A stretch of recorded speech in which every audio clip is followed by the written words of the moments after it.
Hey, it's Brian Mott. This is my cheat sheet for Tuesday, July 10th. There is so much more, if you're a business person, to healthcare reform than you might have ever realized before. 6 different provisions go in place. 6 before March of next year. I've got the complete list of everything that will impact employers on my physical cheat sheet. Check that out. And by the way, if you're not an employer, there are plenty of things that affect you starting next year as well, especially if you earn $250,000 or more per year. Your tax burden overall end up rising as much as 4% next year. Boy, that has nothing to do with the fiscal cliff and the Bush-era tax policy. This is just on back of healthcare reform. So check out my physical cheat sheet for that information. Okay. It's not all bad news these days.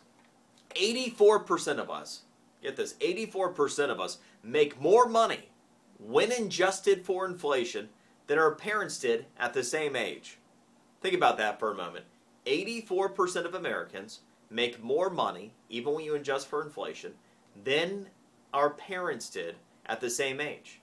That means that this country has fulfilled its promise for the overwhelming majority of people. 84% doing at least better than the parents.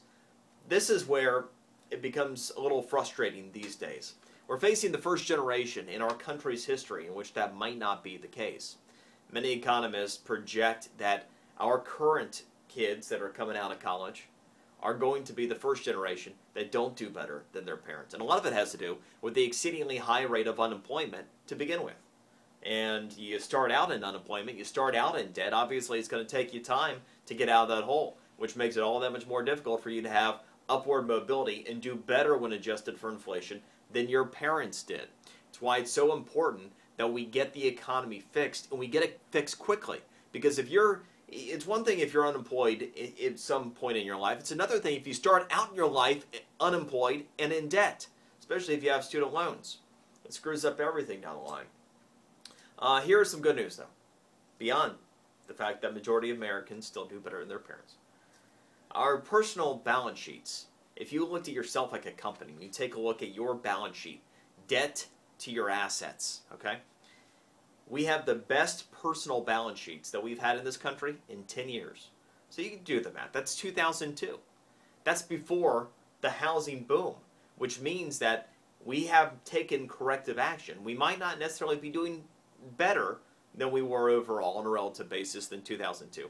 But our debt to assets are the best they've been since 2002. So we've undone, on the personal note, our own harm, and we're doing better with debt, including another 8% drop in credit card debt year over year for the second quarter, which is terrific. We've learned the lesson, I think, on the personal side. We're not taking as many chances. We're not leveraging up. We're not running up the credit cards and buying more home than we can necessarily afford. These are all good things. So if our economy does turn around, we're going to be well positioned. We're also saving a little bit more. A lot of times that's because we're scared of the economy and we want to make sure we have more behind us. But I'm glad to hear this, that we are doing the best we have in 10 years. And the car of the future, will we necessarily be driving it? Google made a lot of noise with their self-driving car. Their self-driving Prius that they adapted with their own Google-based technology that drove a blind man around in everyday life, and it worked. Well, you have more and more car manufacturers that are working on self-driving technology, including Cadillac, Audi, and Mercedes-Benz, all working on self-driving technology right now. And of course Toyota, well, it'd be easy because the Prius is already the example that Google used when putting together a self-driving vehicle. So these are all very good pieces to put together a puzzle that could mean, if you like driving a car, in the future you might not. See, right now, one of the things that's holding self-driving vehicles back is the provability of it. Will there be insurance companies that are willing to insure this self-driving technology? But at whatever point it's been perfected, or at least done pretty well, we know that computers, dialed in right, do better than we do. Human error, right? They make fewer mistakes. And then the question could be, can you even get insured to drive a car on your own versus a self-driving vehicle? But that'll be several years down the line. Cheat sheet for today. Enjoy yours. See you tomorrow.